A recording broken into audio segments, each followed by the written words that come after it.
The views and opinions of this broadcast do not reflect the views and opinions of Armed Media, New Productions and its affiliates. Enjoy the show. I'm a big fish in a small pond. Got my days free and the nights long. I create my own reality. Who I am is fine with me. As famous as I wanna be. Who I am is fine with me. It's who I am. It's who I am. Who I am is fine with me. Anna, Sean Buchanan is in NYC, all these great people. So I'm going to take this time to tell everybody that last week I made a mistake, and I said Louis Ramos instead of Louis Ramirez. So my friend Louis Ramirez, who is an NYPD captain, and I said Ramos instead. So I apologize, Louis, because he had joined us, and I was reading there was a Ramos that came in right after you. So we are still waiting. I might call the engineer, so you guys are really seeing the behind the scenes of all of this. Let me give him a call again and see what happened here. We got disconnected, I think. All right, so this is what happens behind the scenes.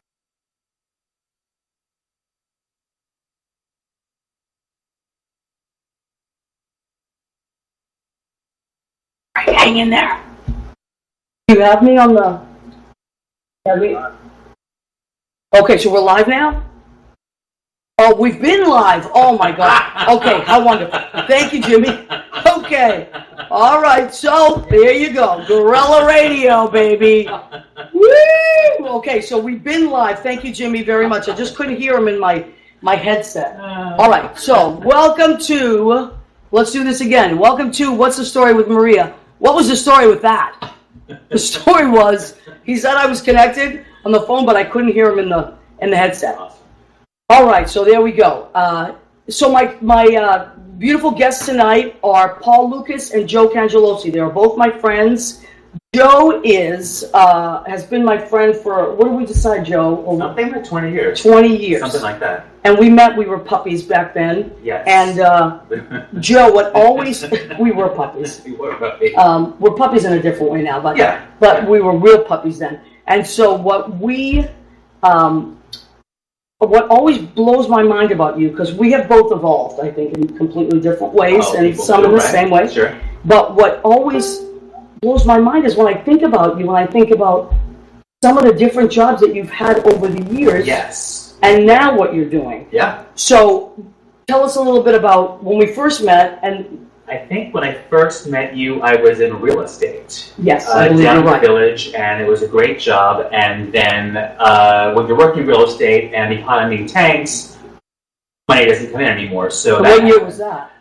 The hell remembers. Like I guess early, maybe 98? Something like that, yeah. Okay. And then I took a job in corporate America. I worked in, that was what it was, huh? I worked in the corporate law department of a very large company, and didn't like it at all. So I decided to drop all that, leave money and security, and go back to school, get another college degree in interior design. So I went from corporate law to essentially buying sofas for people. That's crazy. And everyone thought I was crazy. And everyone, I mean, like my mother particularly, that was a great conversation. Yeah, I bet that was. It's like the man didn't meet anymore. But it worked out. So and you also were a casting person at I was. Actually, that was my college job. I was a talent agent. Because you helped me with that. For children. That was my college job. I was flown out. I was a scout. I was flown out all around America. I had like a black car at my dorm room every couple of weeks. Flown out to some random city in America. I was in everywhere from like the glamorous Miami or LA to like Buffalo and Kansas City and scouting new talent. And then I worked in the office during the summertime. My college job. I mean, I found jobs for child actors. Wow. And dealt with their parents. That was the challenge of that. So these are some of the things that you fall into. We were just talking about that before the show. None of that was planned. zero. Right. But it just happens. kind of happened to. Well, I mean, I've had some crazy jobs in my day. I can't even. Paul, what's one of the crazier jobs that you've had? Because I mean, when we all moved here, or we all started, like I used to work at FAO Schwartz on Sunday afternoons as a costume character. My friend Chuck Santoro will tell you about this. He was my boss. Now he owns this big company. And I was a costume character for children's parties. And let me tell you, that was tough work. That's a tough crowd. Well, okay, I had a job in A&S in Brooklyn as... What's A&S? Abraham's Abraham's Trust. Okay, I didn't know that. I'm not from originally from New York. I was White Santa.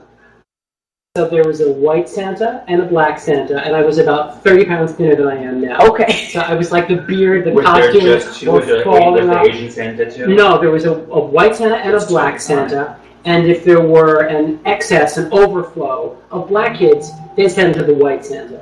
Excess of white kids never went to the black Santa, right? And then when it was slow, sometimes the other Santa and I would just hang out and chat, whatever. And all the girls who worked there were these like Latina girls from Brooklyn. They were like, Santa Claus, estamos aquí to see you, And so then they would say, well, and then we'd say, white Santa or black Santa. And they're like, either one. We're like, Latino. Did they have a Latino Santa? They're like Latino kids. Because the Latino kids, they'd send to either one. Oh. So I had like firemen. What come year was out, that? Like 1853. Apparently. Oh my No, it God. was like 1990 something. Oh, Wow. And I had just this incredible, and then the girls were all called Santa Babes Santa Baby. Santa And Baby. that was at A&S. at A&S in Brooklyn. Wow, we've come very far, have we not? Yes. Yeah. And maybe not. I mean, so that was your first. That's a crunchy situation. Yeah, that was special.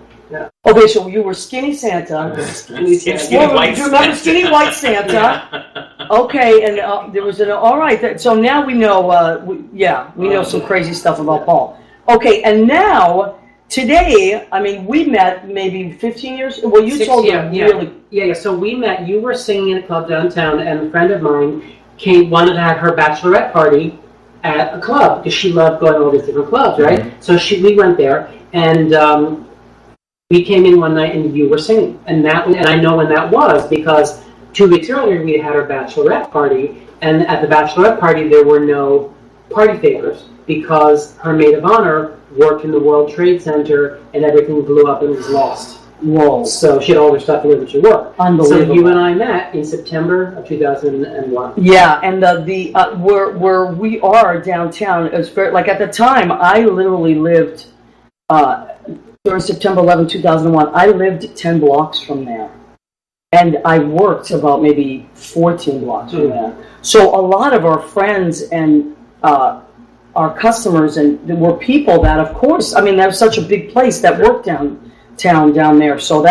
were talking about that earlier too. So you both are New York guys, though, right? I was born 3 or 4 blocks from where you used to work. I was born in Midtown Manhattan. Midtown Manhattan. And your family now, Joe, is in Brooklyn, right? They spread. So Okay. I was raised in Brooklyn, and then there's the Italian spread. So like they went to like Queens, New Jersey, Long Island, Staten Island, Westchester. You know how their concentric circles of Italians do. Right. Florida. And see, the thing with my family is that they don't really spread out too much. They kind of like. They stay.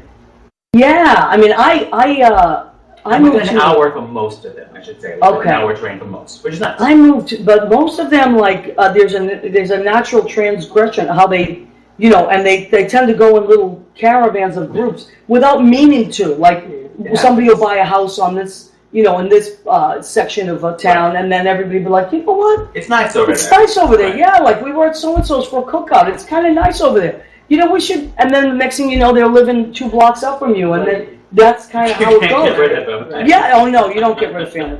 I mean, and Latinos are the same way. We're all the same. Yeah, we kind of. Everyone.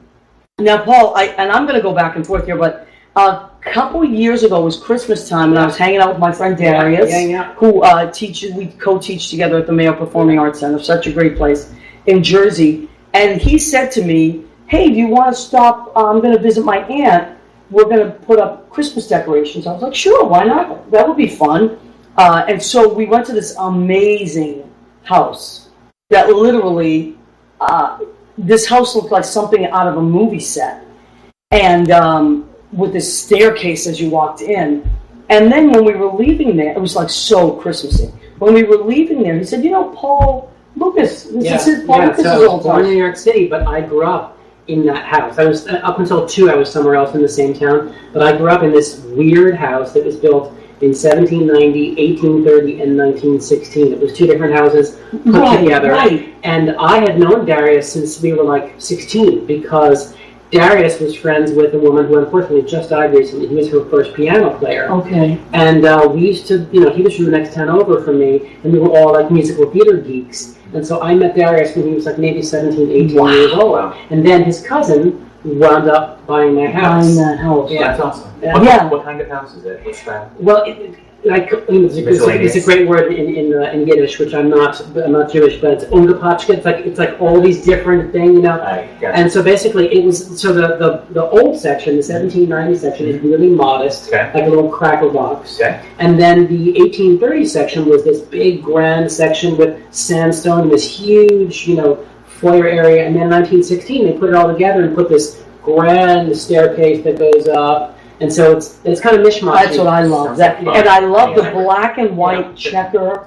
Big ceramic tiles. Oh, I love I that. used to like slide across that Right? floor as a child. Joe, you would love this. And you're right, When I though. go visit it now, I love Yeah, it. we might have to go. Darius will take us out there. His cousins are so nice. We're to be live in the It's house in Inglewood, at 11 right? p.m. Yeah, Inglewood, yeah. Stay tuned, everybody. Exactly. So you are the owner of Joe Cangelosi Designs. Yes. Joe Cangelosi That Designs. happens, yeah. So you have your own company. I do. Yeah. And you might not tell people this, but I'm going to tell them you just won an award recently, right? That was, so please tell us that about was the award. Nice. I was named one of Lutz Magazine's Best Designers of the Year, which Everybody, our studio audience. they didn't send a check. Don't worry about it. I mean, it wasn't the money, but it was nice. I mean, it was just all of a sudden I'm like, oh, well, that's nice to be recognized. I mean, Your stuff is beautiful. Thank you. So give me your visuals because I want to put this up right away. Okay, Yes. so I said I wanted to have creative people on the show. Most of my friends are creative people, and this is Joe. It's now how to contact. this is how you want to contact Joe. It's Joe Cangelosi Designs. So Facebook Joe Cangelosi Designs. You can reach Joe that way. Or you can go to... And how do you spell Cangelosi? Right, thank you, Paul. Paul is I love this. I love people like English this. major. Okay, so actually, Paul, why don't you tell them how they can get to Sure, Joe's it's website? Joe, so it's www.joe, J-O-E, Cangelosi. It's like C Angel O-C, so it's CANGELOSI.com. So joecangelosi.com. Also available on Facebook. Facebook and Twitter at _ Joe Cangelosi, CANGELOSI. And now I said And the Instagram, just Joe Cangelosi. just Joe Cangelosi. So this is, and he does the most beautiful work. Our friends, Thank you. the Felicianos of Brooklyn. Didn't you just do their kitchen? Yes, dear, amazing. You get close with someone when you're in their kitchen. Right. Here. Yes, So- good friends of both of ours. Right. I just Elaine did and their Peter. kitchen. Yeah, Yep. wonderful people, wonderful family, and I just did what Elaine calls her dream kitchen, and I couldn't have been happier. And it's beautiful. It was so much fun. Now, you have pictures, of course, on your website if people want to go and all look. that sort of stuff. Yeah, And sure. it's I haven't spectacular. got Elaine's kitchen yet, but I have a whole bunch of other projects with ones that go on. Please, I mean, Yeah, and you should definitely check it out. Now, let's say you don't live in the New York or New Jersey area. yeah. Do you still work with people outside of... I've done projects, obviously mostly, Manhattan, Brooklyn, and the environs, Long Island, Westchester, I've done things in Miami. I'm doing something in California right now at Santa Monica. One of my biggest clients is a wonderful chain of blowout hair salons. Oh, well, hair salons. You just said the magic word. Yes. You know half my family. Oh, their hair salon, I do. So shout out to Yes, Joyce. sir. We love Joyce and my cousin Joyce in Everett. Yes. She's fabulous. My cousin Nicole in Stoneham. My cousin Cora, she's out in Stoneham too. My sister's shop is in West Concord, European Flair, that used to be owned by my dad. Yeah. That was talk about my first job. My first job was working at my dad's hair salon. Okay. Still the hardest job I ever had. My dad was the hardest boss Sweeping I ever hair had. or shampoo? Shampooing? Well, I started off sweeping and cleaning and doing towels and all that stuff that you need. Of course, I had to go get lunch. That was my favorite part. Yeah. The lunch part. I couldn't wait for lunch. I still can't wait for lunch. Sometimes I have lunch at breakfast. But, so that, and then I learned to do shampoos, neutralize perms, all kinds of highlight stuff. So, but it wasn't my calling. Your family taught you. I mean, That's what you did. You went into your dad's business. I mean, that's good. Yeah. And my sister ended up doing it. Thank God for my sister. She really, and she's still doing it, and she's great at it. But so many of my cousins, oh my God, my cousin Joanna. So hairdressers are big. So you design hair salons as my well. Aunt Rosemary and before she passed, my Uncle Ross, both hairstylists. I didn't know that. Yeah. See what Yeah. you learn when you interview your friends on What's the Story with Maria? Yes. So we're now Glam and Go is the name of the hair salon. Shout out. Glam and Go. Shout out Erica Wasser. And it's a blowout. And she locates them in higher end gyms. So if a woman is like working out during breakfast or lunch, she get back to a meeting or has a date, 15 minutes, 20 minutes. No! Quick style, you're out. I love it. So we're putting one at the very fancy, the next one at the Fairmont Hotel, thank you, in Santa Monica, California. Construction started today, Santa Monica actually. is beautiful. Yeah, California it's is beautiful. I love it. It's so, beautiful. It's, I did the best job ever. Okay, so all right, so you do a lot of, I can't believe I do mostly residential, but I've done offices and obviously the Shane Hair Salon, and everyone is very different, which is what I like. So definitely, ladies and gentlemen, go and check out Joe's designs on joecangelosi.com.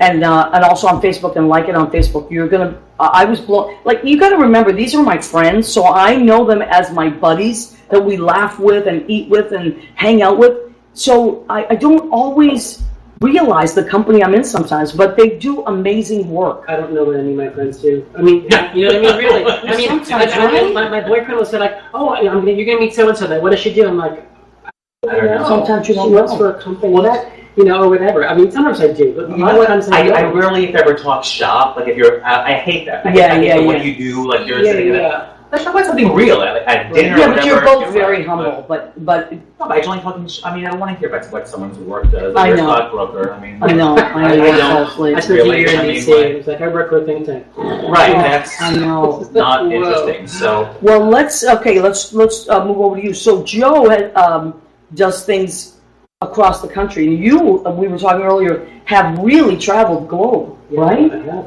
How did you get into Paul? How did you get? Were you a theater major? I was an English major with like a minor in theater, sort of. Yeah. Okay. Yeah. And what brought you? So did you always want to be a play? You're a playwright. You would put yourself under the category playwright producer or producer playwright, or well, how would you describe yourself? Now I would say I'm a playwright producer. Okay. But it took a long time for that to happen. So basically, I was a performer. I sang as a kid. I always had a beautiful. Which you played a little. Voice. I did. He just played a little tape for us. I found a tape of me playing Oliver when I was 13. Oh my God! And you sound like a Vienna voice. Exactly. That's what I was thinking. Yeah. Thank you for saying. I couldn't remember Yeah. the Vienna's boys choir. Yeah. Just so I beautiful. sang always, although that was really the beginning. My mother had no idea I could sing, and I got cast as Oliver, and she was like, "I know, Oliver, what part?" I'm like, "Oliver," and then she came to see me, and she just kept thinking I was going to go flat or something, and she was gobsmacked. She didn't know I could sing. Nobody knew I could sing. Wow. And then I sang a lot, but I was never a dancer, even though I look as though I should tap. You do look like a tapper. I have I a was tap gonna face. say. I have a tapper face. That's and actually I my don't first tap. question. Wow. Well, my so- friend Susie Campanero teaches that's it. tap. Well, It's never too late. Yeah, She actually bought me me tap. a walker. She's going to be on next Call week. in. We're gonna Susie have you for you, is going to be on the show next week. Susie Campanero and Michael LaRue. Is up. It's Just wait. And Michael LaRue, who owns Rue LaRue Cafe, the Golden Girls Cafe. Yeah. That's an amazing story. So they're going to be here next week. But okay, that's on So the yes, I bucket used to list, perform. tapping. Yeah, so I used to, you can tap until they play taps, or whatever it is. You can keep going, you can do it, right? So anyway, so they, I performed, and then I always worked behind the scenes while performing, because I got bored just doing the performing, so I worked for the producers, and I did stage management, company management, and press and marketing, and all these things. And then I began to work for a couple of producers. I worked for a Broadway producer named Gatchel and Neufeld, that has since become 101 Productions. They're doing Dear Evan Hansen right now. Wow. How cool. And then I know, you just never know. Yeah, and then but they were big then. They did their first revival of None on the Net, I think it was, and they were huge for years. Anyway, so then I worked booking the Alvin Ailey Company for many years, and then You did? I You know that, but yeah, that dance connect. Okay. yeah, and then I decided that I wanted to produce on my own, so I started producing things on my own about '99, and so I produced in the New York Fringe Festival, and then I produced a show off of a down here theater called Time Slips. And the woman I remember that. Yeah, and the woman who you came to that. Yes. Actually. And the woman Wow. who wrote that just won a MacArthur Genius Grant Nice. 2 months ago. Wow. A lot of people I used to work with had won big awards. Like Well, you know what it is. If you stay, and this is, we talk about this on the show a lot. When you move to New York, and if there's anybody out there that's listening that's thinking about moving to New York and working in the creative field, this is one of the best pieces of advice I ever got. You never know who you're talking to, and It's really true. right? Yeah. The receptionist of today is the owner of that company tomorrow. Down the line in the future, treat everybody with respect, because you don't. I find that sometimes people don't know the difference, and they treat different. You know, that was something I mean, we could slip into politics with this one, because President Obama, that was one of his things: treat the janitor the way you treat the So it's civil. organic too. I mean, all of us grew up. We discussed earlier that none of us ever discussed like race in our household, or like we didn't talk about, oh, these people do this, these people do that, whatever. We just treated people like people. Same thing in my family. There's Always. none of So that. I never ever think of like the janitor or the person Right. taking tickets or whatever as less than ever. Right, but it goes. You all can't do take a that. job. Every job is as important as As the the other next. one. Different, but as important. And it goes back to what you were talking about. You know, you start off working with people in one capacity, and then down the line, they become these. They're still your friends. They're still these great connections that you have, but they go in directions that when we were all those little puppies, we had no idea what our future was. We couldn't see it. No. But that's also what we talk about in the show a lot, is just stay at it, keep at it. It's the Perseverance. day to Absolutely. day. So And you keep engaged, and you learn that, oh, I like doing this thing. Right. You've done so many different things as well. You know, and with me, I was producing other people's work, and I enjoyed it. And the people who I really made their international careers happen, like Taylor Mack, I brought him over to Edinburgh in 2006, and if he hadn't been spectacular, which he is, he wouldn't have done as well as he did. But I saw him for 10 minutes once on a mixed bill, and I said, I'm bringing this guy. what was it about him that He's just got this incredibly unique point of view, and he's smart and funny, and he's also easy to market, because I have a big marketing brain, Right. and Taylor has an extraordinary look.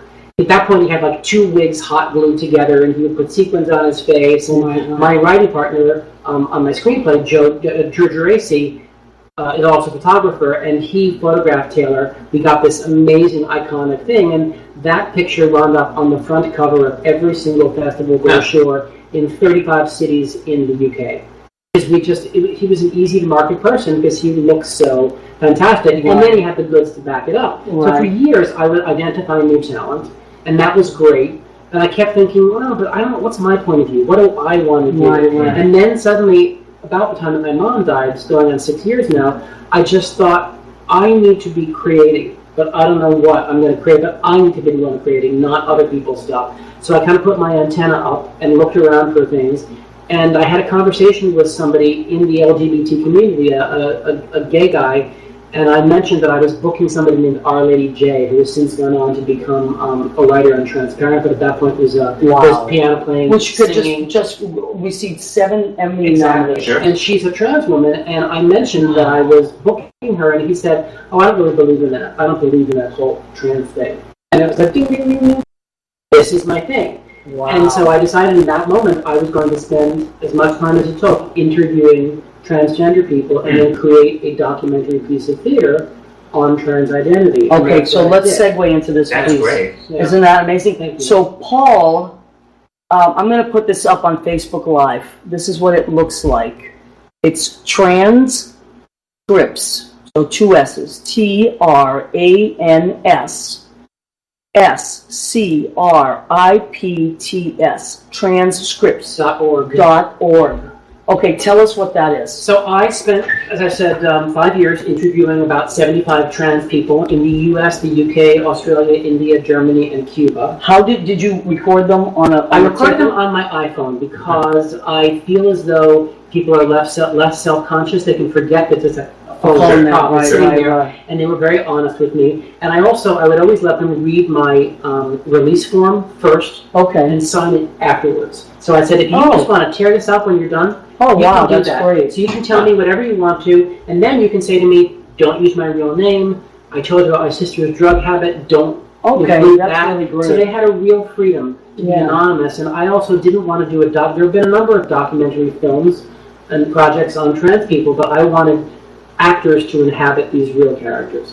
So I took these interviews, and then I originally was going to do trans men and trans women and gender non-conforming and all these people in one play, and then I realized I couldn't cover the various what they call intersectionality issues of how does race affect your trans experience, how does your age at transition, how does your sexual orientation, all these things. So I decided to have the first one. So what I've done really is transcripts part 1, the women, that I brought to Edinburgh, and that features the stories of 7 characters who I feel are a great big cross-section of the trans experience, mostly older, from like 30 through 70, because they're like the generation of like real warriors. Absolutely. The ones who came right after Christine Jorgensen and Renee. The older you are in this world, the harder it was for any of that. So I brought that show to Edinburgh, and I won what's called a Fringe First Award, which is the highest award you can win in Edinburgh. And then I got an Amnesty International Freedom of Expression Award. That's really cool. And when I was raising money, I had to raise like $75,000 to do the show. I was reaching out to everybody, and I kind of, talking about your circles of people, I got to a point where I was like, well, I met this person once. And I had met Eve Enslow once, and she had no reason to know who I am, but I had her Skype and her email address for whatever reason. And I wrote to her blindly, and I was thinking, she's going to think I'm stealing her thunder, doing the same kind of thing that she's doing. And she wrote back the next day, and she said, this sounds like a fantastic project. I want to help you find money. Great. Send me a one sheet, and I did. And 3 days later, she said, we're giving you $10,000. Wow. And so then I started writing her saying, it's going really well in Edinburgh, I won these awards. The lesson behind this, also, if you're listening is that there's no harm. There's a difference between being pushy and asking with an open heart. There's nothing wrong. What's the worst that can happen? Someone says no. No, thank you.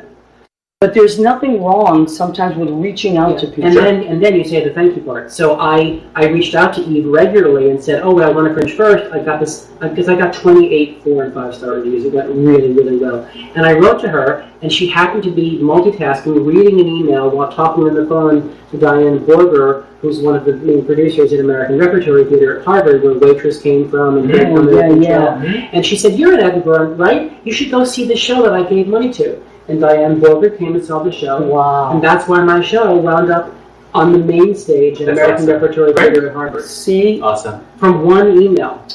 But you asked. You had the nerve to ask. And I forget nobody, and I keep everybody's address and phone number. Yeah, I've but got 4,400 people's numbers. That's really good, though. That's important. I know, that's the thing. Now, Joe, there was something on your, because I'm doing the show now, I find out things about people that I didn't know about them. Yeah. So you went to NYU. I did. My undergrad, yes. For theater. Yes. I didn't know that about you. Yeah. And now you are on the board. Tell us about the board of this ballet. Okay, so when I was in college, my amazing, wonderful ballet teacher, shout out Maurice Curry, great guy then. We lost touch over the years, and then in the last couple of years, Facebook connects people. Absolutely. And he reached out to me a little over a year ago. He is the artistic director of this wonderful ballet company called Iglevsky Ballet, and they are in Central... And let's spell that. Oh, that is... Go ahead, Joe. Right. Joe is the best. You see, he's our interior designer. EGLEVSKY ballet.org. Okay. And you are on the board there? Yes. Interestingly enough, as of last week, I was elected president of the board. That was a surprise to me too. It was really flattering. I've been working with them for a while, and we, have this wonderful board, and it's so. Both the board and I love it because both the board and the students are extraordinarily diverse, both in background, in beliefs, in experiences. That's why things become successes, is because everyone is very different. But like-minded, but we're all there to help bring this company better. And it is a ballet company and an academy, and the largest on Long Island, and they're wonderful. And where in Long Island is it? Bethpage. Bethpage, okay. And Maurice runs the place, and it is a labor of love. He is so good at his job, and myself and the board members are there to support him, to support all these amazing students from age 4 through young adults, really. Wow. And productions are amazing. They do the Nutcracker every Christmas. Okay. It's wonderful. And then Cinderella in the spring is always very nice. And have you ever seen a hip hop Nutcracker? It's right here. Is it over here? Yeah, it's here. That's what's the name of that theater? I'll think of it in a minute. Okay. Right on 175th. The hip hop Nutcracker. Cool. Okay, so let me take a minute here. Pretty soon we're going to go to a break, a commercial break. As soon as Jimmy tells me. I don't know why I feel like I'm not connected, but that's just me. Okay. Oh, Jimmy. Let me know you're there, Jimmy, if you can, through the headset. I can't hear you through the headset tonight. Okay, so let me read some of the stuff that's happening here. Catherine Salvio says, love the cue cards. Virgo. Need a videographer. Okay, Jim does videography. And does Joe do lighting design? Catherine wants to know if you do lighting design. It's a part of the interior design of a home, absolutely. Okay. You know what I had a question about? Did you ever think, since I didn't realize that you were in the theater,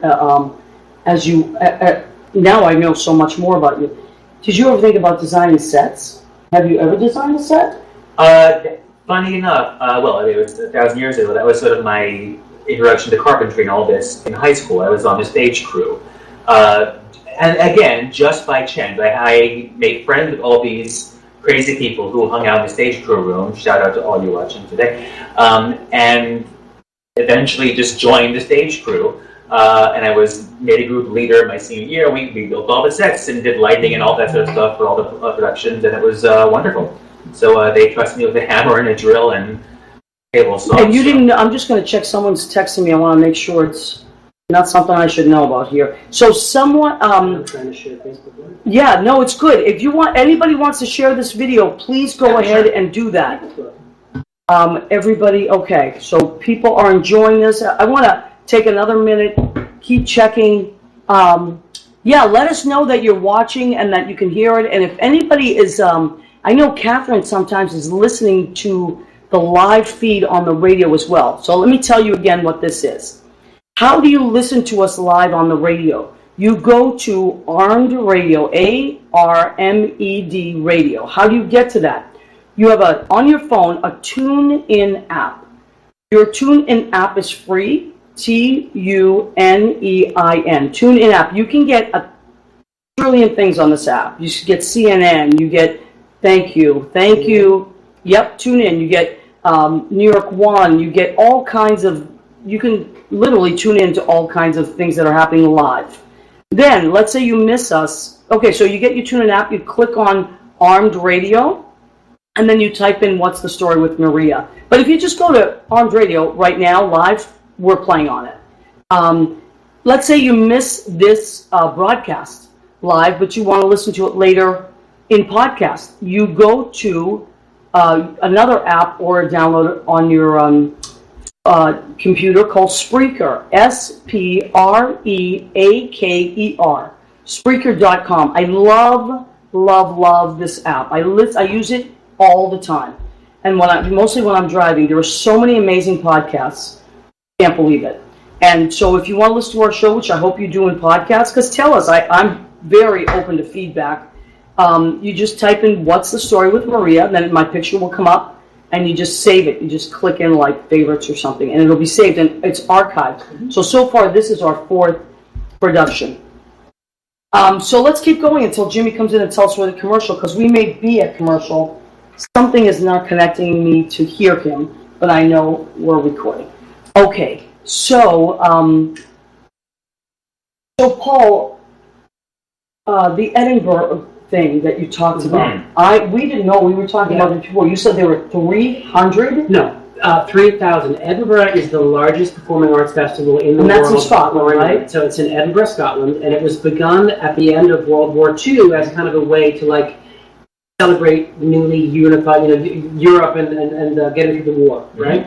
And so they started a festival, the Edinburgh Festival, and then a bunch of artists, many of them local artists, said, "Why haven't we in the festival? We've been local artists. Why haven't we been here?" And so they created this thing called the Edinburgh Festival Fringe. So the fringe, like a rug, the fringe of the festival. Sure. Oh, wow. And They so started that They started it Fringe? in the same year as the festival. Oh. Well, ironically enough, the Fringe Festival has vastly outgrown the main festival. The main festival does these amazing, huge opera productions with casts of 100 or whatever. Alan Cumming will do something, whatever.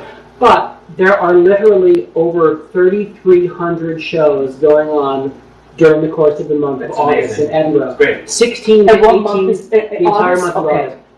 16 to 18,000 So we are all flying performers. you all to Edinburgh. Exactly. Everyone listening right now. You're flying Edinburgh. to Yeah. Edinburgh! Listen, I told you I had my Oprah magazine yesterday. I got it in the mail. She is all Joe famous. is a huge, well, we're both huge fans of Oprah. Crazy. Joe, you have certain women. Look under your seats. Yes. Oh my God! You have, let's show me the visuals again. Joe, you have those Oh visuals? yes. Joe is very visual, which I appreciate, because that's how I respond to visuals. So these are Joe's inspirations, of course, have inspired you. Oprah, Let's hear for Everyone Oprah. is right. We love Oprah. It's about her.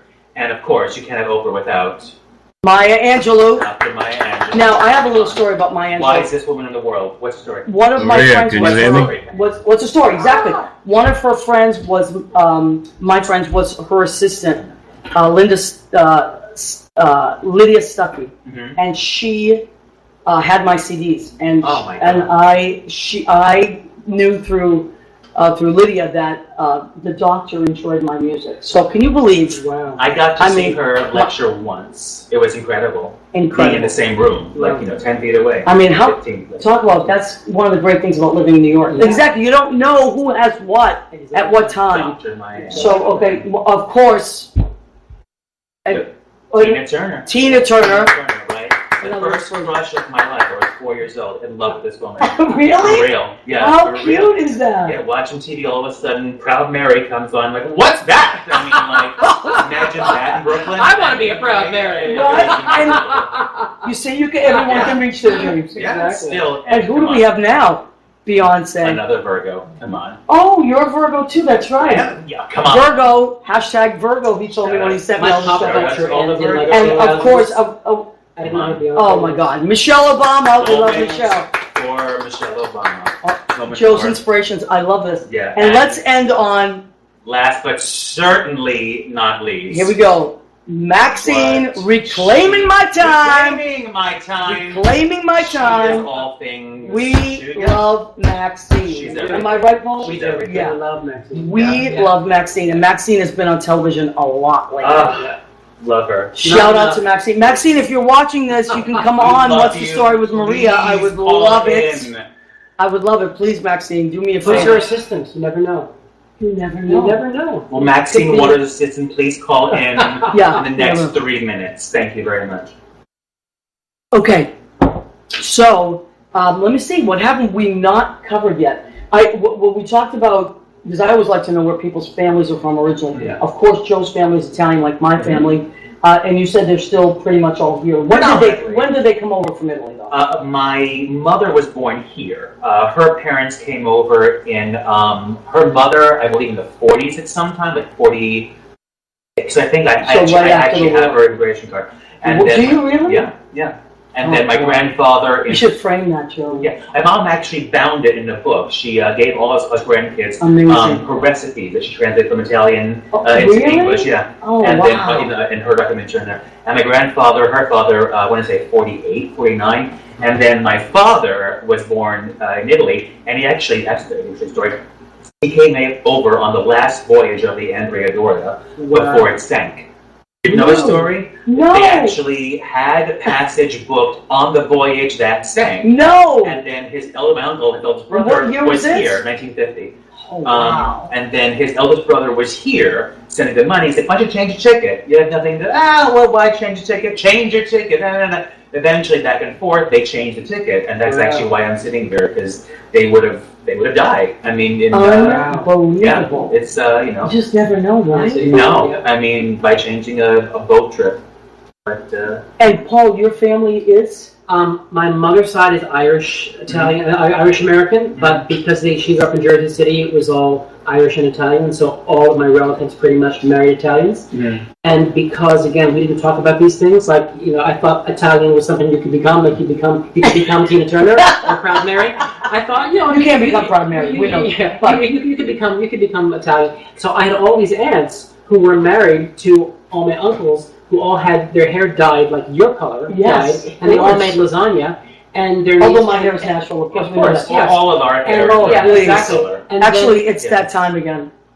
Exactly. And so I had like this Aunt Helen Bertotti who made lasagna, and until I was like 23, I thought she was Italian.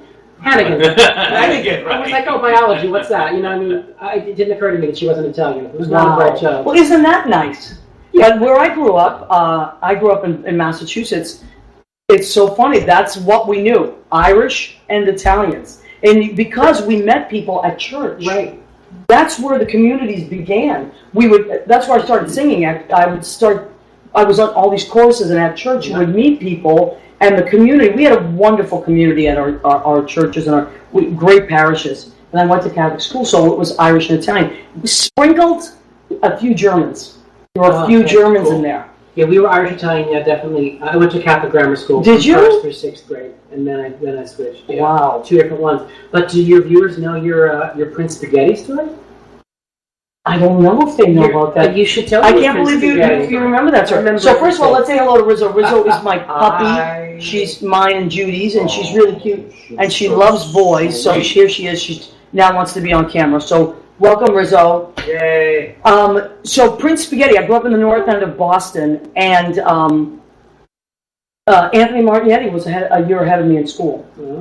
And also, this is such a great story. So my Uncle Joe and my great-grandfather, John, were, they would just pick extras. So they filmed in their apartment, and they had all these Italians sitting around a table. And so my Uncle Joe is on there, and the Prince Spaghetti commercial. The Prince Spaghetti commercial, and my Uncle Joe and my great-grandfather. You can find it on YouTube. Yes, Anthony Martignetti, Prince Spaghetti Wednesday. So he was running through the streets of the North End. He was a year ahead of me in school, and let me tell you, after that commercial aired, he was wearing a lot of gold chains. That's all I'm going to say. That's when the three-piece suit was really big with the vest, and Anthony all of a sudden went from being just a little kid, like the rest of us, to wearing these cool suits. Three-piece suits. Yeah, he was a star. He was like a three-piece suits. John Travolta. Yes, that was. My hometown. I'm telling you. So yeah, that's my Anthony Martignetti story. But my family is in the background. They were extras in that. How cool is that? Yeah, love. So all right. So now, what's next for? Who wants to go first? What's next? What's next for you, Joe? You go first. What's next for you? What's next for me? Or tell me where you're going. I am working like crazy, and it's wonderful, and I have the best job. I mean, I end up working 7 days a week. I know. But that's just part of it. It's just what it is. But I wake up every single day, and I love it. It's wonderful. I have to make time for other things. I know. That's the thing. I'm in training for another half marathon. Oh, yeah. Well, that's what's going to bring us to our food. Why I have mostly protein tonight. Yeah. Because Joe is... Joe is in training. Vegetarian Joe protein. is not drinking, not eating carbs. I hate everything. You're not drinking? No. Wow, I'm impressed. Well, Joe likes a little bit of I You a glass can of enjoy wine. a glass of- I could enjoy a scotch. Yeah, The so that's winter a big martini, deal. Sure, but yeah. The next half marathon is in September, and this is in Ocean City, New Jersey, so it'll be fun. It's speed Wow. number 4, and I'm excited. And you ran the marathon last year, right? I did. I ran That was the a New bucket York- list thing? Absolute bucket list thing. It was a dream of mine since I was 4 years old. I went every year. Uncle Ross and Aunt Rosemary and my parents and my cousins, we'd go every year down to 4th Avenue in Brooklyn, and we'd meet at their house, and we cut up oranges for the runners, and a little 4-year-old thing, like handing oranges. Yeah, yeah. And I knew even then, I'm doing this one day. You need to And- grab Mary and oranges. You know, before you're it was done. a very formative year, actually. Yeah. It was very important. Yeah. It's been uphill since then, actually, I gotta say. But yeah, Now, the picture last year, yeah. when you crossed the finish Oh, it line, was incredible. there was a little Wonderful. Lola came running up to you, right? Lola, Now, Lola, we're talking that dogs was, now. That was mid-marathon. Oh, mid-marathon. That was miles. Tell us about Lola. Lola is a big part of your life. All right, Lola Lola. Here's visuals. another visual of Lola. Come on. Oh, Lola! Can you see it? Let's put Lola Just close. stop. Lola is a chocolate lab, She's wonderful. and she is in all of Joe's Facebook Yes. posts. Lola is very famous. Lola is technically not my dog. What? I know. She's my niece. I'm her crazy uncle. Okay. She is the dog of a very, very dear friend of mine who lives not far away. And I get her. I get her once a week or once every couple of weeks, and we have a ball. And she's the sweetest little thing you ever saw in your entire life. Dogs are the And best. We love yes, dogs, she and we is- love dog She's the people. star of my Facebook, the star of my Instagram. Everyone loves this dog. She's beautiful and the most beautiful personality. You should meet her. Yeah, they would get along. Rizzo gets along with everybody. A very similar temperament. It's very- All right, so let's say hello to some more of our friends. So Roberta McAvoy joined. Hi, Roberta. Lisa Matthews. Hi, Lisa Matthews. Let me see. Okay, Jared Felipe joined. Hi, Jared. All right, so what we're going to talk about now for a second, would one of you or both of you mind grabbing our snacks Oh my God. as we approach the food part of our show called Go Ahead, Keep Eating. Tonight, because Joe is on the protein thing, well, Paul and Joe are vegetarians, right? So thank you, Paul. Thank you. All right, Paul. This is our cheese plate tonight, and this is, let me see if I can get this in there. This is brie, Yes. and this, which I'll leave that. This is blue Alberg, which I love. I love blue cheese. Yep. So that's blue Alberg, and I usually mix them together. We got some nice grapes. We have some Cars wheat crackers, so this is going to be our little You ever had nosh. Crozier blue from Ireland? I They don't think inject so. the bacteria into it. Oh my God, that sounds Do delicious. you have any? And, Right now There's you. another one. And then we have our Cashel blue. You can't Cashew just blue grab I've the had. carrot. That's I mean, like, delicious. I used to work at a kind of a high-end wine bar place, and they had all that stuff. And so we also have tomatoes and mozzarella and olives and Right. yes. And let me see. Joe brought Joe these went to delicious Whole Foods olives, today. and we have our olives. We have There's been a Whole Foods in my neighborhood for artichokes. like years. I went there for the first time today. and mushroom. My head button exploded. mushrooms. Oh my God! It was So we incredible. love these are like little Italian noshes Yeah. that we have. We're going to eat right after the show. So You know, please because feel it's, free. It's going to be 10 o'clock, and why shouldn't you have a little something to eat? Well, that's kind of when you eat meal, right? It's kind of when you now.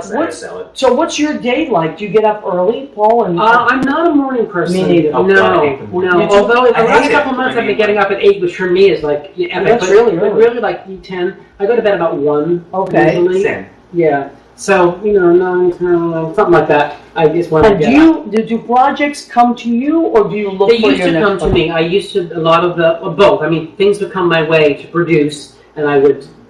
I always say when people would come to me, and if I didn't love what they were doing, I would just say, "You want me to work with you? If you have to convince me to like your show, you don't want me. I mean, unless somebody is in love with your show and is going to be obsessive, and there are a lot of shows I've been obsessive about. I mean, I used to work 14, 16 hours a day where I'd be producing shows that were touring to Australia and all these places. And so I get up. Yeah, we're going to see you sometimes for a year. I get up to pee at 1 in the morning, and I'm like, oh, they're awake in Australia, and I will begin to work Right, from 1 right. until 4. And that's what people really liked about me, but it got to be too much. Sure. It was just crazy, because I've toured Australia 4 or 5 times, and New Zealand, and then Unbelievable. 35 cities in the UK, and Ireland. I did an 8-city tour of Ireland, and nobody does an 8-city tour of Ireland because it's just not practical. I did. Wow. And then That's one of the places. That's the number one place I'd want to go. Oh, yeah, a lot of friends. A lot of good friends. Number there. one. A lot of good And friends Scotland. there. In fact, my show, hopefully,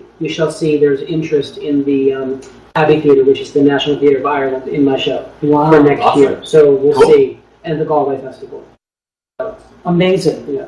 So there's always something. It's not, like sometimes you just pop in.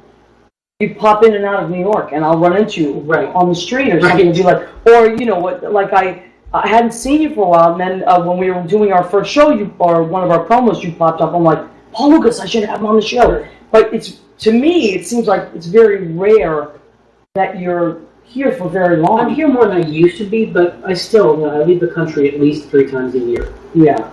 Like major leave. India. And that's a long Major league. And Jill, you've traveled or not as much? I love travel. You love travel, Where am I going next? New Orleans, next big trip. Wow. Halloween. Because that seems like a very sane. Yes. We're just going to sit around, mellow. We're going to play Monopoly. Yeah. Now, this is probably a contrived question, but would you say that there's a place that you have visited that was more inspirational than some of the other places? What was somewhere where you went, oh my God, I have so many ideas? San Francisco. San Francisco? Why San Francisco? Well, it's a beautiful, actually in New Orleans for the same reasons. Architecturally are so beautiful. They're very small cities, but in that Victorian time, where in San Francisco and then in New Orleans before that, people really took their time in making a building. I mean, like now you get the glass, whatever, going up there, and I think very, very boring. But if you're taking the time to really put that beautiful millwork and painting, why is it that blue? Why is it that purple? Why is it that color? It's extraordinary, and I find I go visit friends there. And I always take a day to myself and just what I call an architectural walk. And just me, I'll go have breakfast by myself and walk for 5-6 hours and find a new street and just photograph, a beautiful, incredible home that I, just get inspiration from. I mean, it's incredible. Have you been to Italy? I'm planning to go next year. My mom, actually. Me and Mom are going for 2 weeks. Which is going to be fun. We had a trip planned a while ago. It didn't work out timing, so now we're going to be next year. Rome, Naples, Positano, Pompeii. Judy just went. Mm-hmm. I saw, yes. Judy just went to. She covered everything, but she went to Paris for 2 days, and she went to the Amalfi Coast. Then they went to Spain, Greece. Love it. So Judy loves to travel. Read up on Pompeii. Okay. Because there's all these things they've been discovering. When they first excavated Pompeii, they apparently, if you believe this, at least this one YouTube video that I saw, there were penises everywhere, like all over, like all the walls, etc. Oh, my grandma's not watching. I know. Nani, shut it off. There was a lot of erotic art, and apparently there was a lot of stuff going on there. And they took a lot of these things, these artifacts, and they put them separately in a museum where they were not made public at all for decades. So there's a Pompeii Penis Museum? Pretty much, yes, yeah. Now there's an alliteration for it. Apparently there's, it was... Wow. Yeah, well, quite interesting. Yeah, that part of the world is Leave it to me. Yeah. Well, thank you. I appreciate it. Because that wasn't going to come out of me. Today. I wasn't going to be talking about that. I was cool with I'll send you the video link. All right. I'll post it here. We have about 6 minutes left to our show, so let me see who else just joined. Craig John. Hi, Craig John. Hey, Leo. There's Leo Rodriguez. He's here every weekend. Now, this is what's so cool about Leo. Leo is in California right now as we speak. I'm going to have Leo on the show. He wrote a Fringe Festival musical. And who else? It was called Broken Moments. Okay. It's a musical. And it takes place in a bar. Maria Figliomeni, my friend from Morristown. Hi, Maria. I love her. She went to Italy this year with her daughter, I believe. Awesome. Rachel Pierce, Gregory Patterson. Hi. Our friend Gregory Patterson. Yeah. Hairstylist to the stars. Yes. He was on Project Runway. So maybe we can get Greg. I wonder if we could ever get Gregory Patterson. What do you think of that, Gregory? Want to come do the show? Anthony Elizondo just joined. So many great people. So thanks for joining. We're going to be here every Hopefully every Tuesday, we're going to always try to Facebook Live. I'm going to work on my connection to the radio station and make sure we are connected. Tonight I'm having problems with the... You know what it is? He would have called me if we weren't, but I can't hear through the headphones, so maybe that's the problem. I don't know. I know he's out there, but we'll work on that. So next week's guests are going to be Susan Campanero, my friend, for hilarious. And you talk about creating work for yourself. Mm-hmm. Nobody can create work in this town. She's very quiet. You hardly know she's there. Yeah, she's really shy. Furniture. She is going to be on our show, and she's doing a show tonight, as a matter of fact. I can't remember the name, but she's always doing something. And she teaches, and she teaches tap. That's one of the things she teaches. She also teaches improv acting. Yeah, that's it. I'm telling you, it's never too old to learn to tap. Susie's going to be here, Susie Camp. And Michael LaRue, who owns Rue LaRue, he actually created it from scratch. I'm telling you, I remember running into Michael at a Dunkin' Donuts, and him saying, I'm working on this thing, you can't believe this. And just pulling his computer out and showing me something. And that's what I mean. You never know. People have these amazing ideas. And then there's follow-through. And I'm one of those people that always just had a little bit of a hard time with follow-through. So I really admire someone that, like you guys, both your jobs, I think, your careers are based on follow-through. I don't like to say things unless it's going to happen. Like people think sometimes I'm not committal, and it's like, no, I just won't promise I'll do it if I'm not going to do it. Right. Yeah. I have to. And then there's people that say it over and over. Oh, I'm going to do this, I'm going to do that. But both of you, now, do you give yourself deadlines?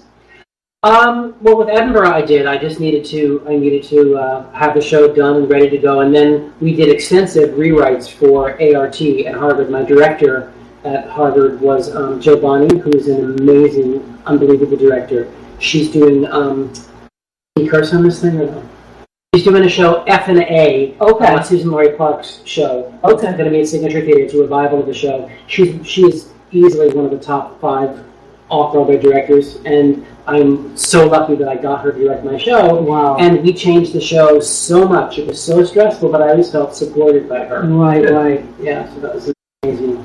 And Joe, are you someone that will give yourself a deadline for finishing a project, or do you go in increments and say, I have to get to this point by this date, I have to finish this by this date? Yeah, I mean, obviously there's some constraints, which, let's say someone wants it done by, X date. I do everything I possibly can if it's realistic. I mean, if someone wants their whole house done in a week, here's why that's not going to happen, but here's what can happen, I always try to be very, very, very real. Otherwise, so everyone's happy that way. But yeah, if a hair salon has to open by a certain day, right, you work your ass off to get it open by that day, or do whatever you possibly can to do that, or as close as possible. And do you sketch things out, or do you work on a computer, or both? Okay. So I mean, a lot of the salons they're branded very similar, so a lot of the furniture is very similar, but all the the hair stations are all done custom. So I will on the computer, down to the quarter of an inch, design a beautiful hair salon with a quartz top and mirrors. It's who I am.